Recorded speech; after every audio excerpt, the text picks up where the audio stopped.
Днес ще ви покажа какъв агент направихме за нашия клиент mulchbg.com. Клиента пожела от нас да му създадем продавач-консултант.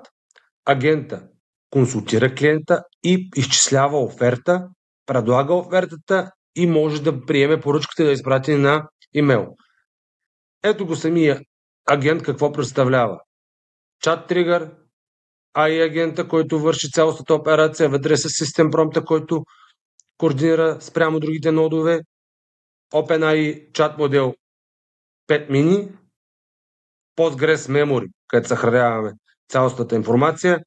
Имаме Google Sheet да запазва данните на клиента и изпращане на имейли чрез Gmail.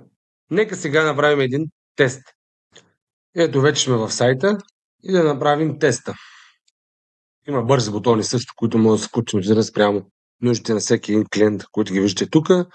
Тук веднага при тригирането на чата излиза автоматично съобщение, което е зададено от клиента. Тук не запитва стандартен въпрос. Колко квадрата? 10 квадрата, 5 см, жълто.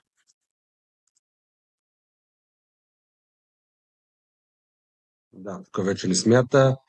Колко струва мулча, доставката, общо, да потвърждаваме, казваме да. Сега ще ми поиска данни за поръчката. Име, телефон, адрес, стандартни. За да може да попълни, за да може да направи готова цялата поръчка.